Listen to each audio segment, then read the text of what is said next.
नमस्कार दोस्तों, मेरा नाम है आस्था जैन और मैं एक साइकोलॉजिस्ट हूँ। इन वीडियोस में हम लोग बात कर रहे हैं इस बारे में कि क्या कारण हो सकते हैं जिसकी वजह से आपके ऑफिस के या बिजनेस के काम अधूरे रह जाते हैं एंड हम उन सॉल्यूशंस की बात कर रहे हैं जिनसे आप इस प्रॉब्लम के साथ डील कर सकते हैं। तो पिछली वीडियोस में हमने रीजंस के बारे में बात करी, हमने पहले स्टेप के बारे में बात करी कि आपका जो काम है आप उसकी एक लिस्ट बनाइए और उसको डिवाइड कीजिए 4 कैटेगरीज में। अब उससे अगला स्टेप क्या है? तो आपने हिंदू धर्म में भी सुना होगा और आयुर्वेदा में भी सुना होगा कि हमारा जो डेली का रूटीन है वो कितना ज़रूरी है। तो दोनों ही जो चीज़ें हैं वो हमें बताती हैं कि हमारा जो डेली का रूटीन है वो फिक्स्ड होना चाहिए। यानी कि हम किस टाइम पर सो रहे हैं, किस टाइम पर जाग रहे हैं, वो फिक्स्ड होना चाहिए। हमारे नहाने का टाइम, खाने का टाइम, काम करने का टाइम, हर चीज़ का टाइम जो है वो फिक्स्ड होना चाहिए। तो ये बहुत ही ज़्यादा ज़रूरी है क्योंकि इससे हमें ये पता होता है कि अच्छा ये टाइम मेरा खाना खाने का है, ये टाइम मेरे सोने का है, तो हम अपने काम को, अपनी मीटिंग्स को अकॉर्डिंगली मैनेज इजीली कर पाते हैं। अब जो आपने समय अपने काम को डेडिकेट किया है, फॉर एग्जाम्पल आपने सुबह 10 बजे से लेकर 5 बजे तक डिसाइड किया है कि ये मेरा काम करने का समय है, उसके अंदर आप चीज़ों को कैसे मैनेज कर सकते हैं, उसके लिए आप एक बहुत ही अच्छी टेक्निक इस्तेमाल कर सकते हैं जिसको हम कहते हैं 1-3-5 टेक्निक। 1-3-5 टेक्निक का मतलब ये होता है कि अगर हम ह्यूमनली देखें तो यही पॉसिबल है कि जो समय हमारे पास होता है हम उसके अंदर एक बड़ा टास्क कर सकते हैं, 3 मीडियम लेवल के टास्क कर सकते हैं और 5 छोटे छोटे लेवल के टास्क कर सकते हैं। हमें ये उम्मीद नहीं करनी चाहिए या हमें ऐसा टारगेट सेट नहीं करना चाहिए कि मैं 5 बड़े टास्क एक ही दिन में करूँगा या फिर मैं आज सारे छोटे छोटे काम करने वाला हूँ।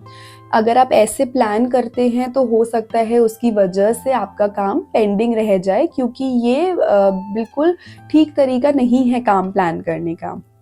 तो जब आप अपना रूटीन बनाते हैं तो पहली बात तो ये है कि हमेशा हमारा रूटीन एक दिन पहले तैयार होना चाहिए। यानी आज आपको बैठ के ये प्लान कर लेना चाहिए कि कल मैं क्या क्या काम किस किस समय करने वाला हूँ। एक टेंटेटिव टाइम टेबल या फिक्स्ड रूटीन हमारे पास डेफिनेटली होना चाहिए और उसके अंदर जब आप अपने काम को मैनेज करते हैं, प्लान करते हैं, उसके अंदर आप इस 1-3-5 टेक्निक को इस्तेमाल कीजिए। तो अपना दिन प्लान करते हुए एक बड़ा टास्क रखिए अगले दिन के लिए, 3 मीडियम लेवल के टास्क रखिए और 5 छोटे छोटे टास्क जो बहुत जल्दी से हो जाएंगे उनको आप प्लान कीजिए। इस टेक्निक में एक चीज़ और बहुत ज़्यादा ज़रूरी है कि हम स्कोप छोड़ें अपने अनएक्सपेक्टेड या अनप्लान्ड इवेंट्स के लिए। कभी कभी ऐसा होता है कि हमने अपना पूरा दिन प्लान कर रखा है, हमारा जो शेड्यूल है वो अच्छे से प्लान्ड है, लेकिन 1 या 2 अनप्लान्ड इवेंट्स आ गए हैं या कोई ऐसी चीज़ें आ गई हैं जिसको आपकी इमीडिएट अटेंशन की नीड है। ये डिफ़र करता है from the type of business या from the type of job जिसमें आप हैं, लेकिन सभी प्रोफेशंस में ऐसा हो सकता है। तो जब हम अपना ये 1-3-5 कर रहे हैं तब हमें ये डेफिनेटली स्कोप छोड़ना चाहिए कि हम थोड़ा सा फ्लेक्सिबल हो सके। तो फॉर एग्जाम्पल आपने एक बड़ा टास्क प्लान किया है और 3 छोटे टास्क प्लान किए हैं और सडनली कोई अनप्लान्ड इवेंट या कोई अनप्लान्ड मीटिंग आ गई जो करना बहुत ज़रूरी है। तो आपको इतना फ्लेक्सिबल एंड ओपन माइंडसेट के साथ बैठना चाहिए कि आप 2 बड़े टास्क उस दिन कर रहे हैं तो 3 की जगह 2 ही मीडियम लेवल के टास्क करें और 5 की जगह शायद 3 ही छोटे लेवल के टास्क करें। हमें रिजिड नहीं होना चाहिए या हमें बहुत ही ज़्यादा स्ट्रिक्ट नहीं होना चाहिए कि नहीं, जो मैंने प्लान किया है या जो ये टेक्निक है मुझे उसी के हिसाब से चलना है, क्योंकि लाइफ में कभी भी कुछ भी अनप्लान्ड इवेंट आ सकते हैं। तो हमें उस ओपन माइंडसेट के साथ बैठना चाहिए कि अगर कुछ अनप्लान्ड आ भी गया तो मैं कैसे बाकी चीज़ों को मैनेज करूं, ताकि ऐसा भी ना हो कि मैं वापस से ओवरवेल्म हो जाऊं और चीज़ें मिसमैनेज हो जाएं। लेकिन इस पॉइंट में एक और चीज़ समझनी बहुत ज़्यादा ज़रूरी है कि अगर ऐसा बहुत ज़्यादा रेगुलरली होता है या ऑलमोस्ट हर रोज़ ही ऐसा हो रहा है कि कुछ ना कुछ अनप्लैन्ड आ रहा है, जो आपको नहीं लग रहा था होगा वो सडनली हो गया, तो इस चीज़ को हमें अटेंशन देने की ज़रूरत है और ये देखने की ज़रूरत है कि ऐसा रेगुलरली क्यों हो रहा है। तो या तो आप अपने स्टाफ मेंबर्स से बात करके देखिए या जो आपके एम्प्लॉयज़ हैं उनसे डिस्कस करके देखिए या खुद इंट्रोस्पेक्ट करने की कोशिश कीजिए कि क्या मेरी प्लानिंग में कुछ कमी हो रही है या मेरे एनवायरनमेंट में कुछ ऐसा है जिसकी वजह से इतने ज़्यादा अनप्लान्ड इवेंट्स आ रहे हैं। क्योंकि अगर आप अच्छे से मैनेज कर रहे हैं और अच्छे से प्लान कर रहे हैं तो अनप्लान्ड इवेंट्स बहुत ही रेयर होने चाहिए। तो आप इन चीज़ों का भी ध्यान रखिए।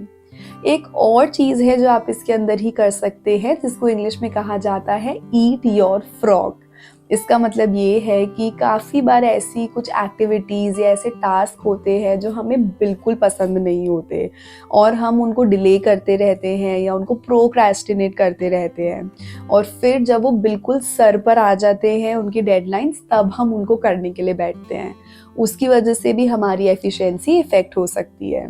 तो ईट योर फ्रॉग का मतलब यही है कि जो आपने बड़ा टास्क प्लान किया है, आप उसको सबसे पहले वही कीजिए जो आपको बिल्कुल पसंद नहीं है।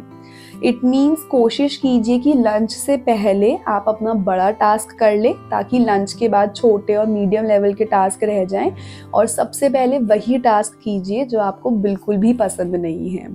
उससे क्या होगा कि जब आप सुबह फ्रेश माइंड से अपने ऑफिस जाते हैं या अपने बिजनेस की जगह पर जाते हैं तो आप वो काम फ्रेश माइंड से कर पाएंगे, और उसके बाद जब वो ख़त्म हो जाएगा तो फिर आप रिलैक्स्ड फील करोगे, आप हैप्पी फील करोगे, और उसके बाद आपका जो बाकी का दिन है वो बहुत अच्छा जाएगा और आपके माइंड को ये सिग्नल जाएगा कि अब क्या ही बुरा हो सकता है। तो आप ये टेक्निक का इस्तेमाल भी कर सकते हैं। तो मुझे उम्मीद है कि ये सब टेक्निक्स आप यूज़ करेंगे तो आपको बहुत ज़्यादा फ़ायदा पहुँचेगा और आप एक्चुअली रियलाइज़ करोगे कि आपका काम कितना ज़्यादा मैनेजेबल हो गया है और आप उनको कितनी ज़्यादा स्पीड से अपने काम को फटाफट से ख़त्म कर पा रहे हो और कुछ भी पेंडिंग नहीं रह रहा है।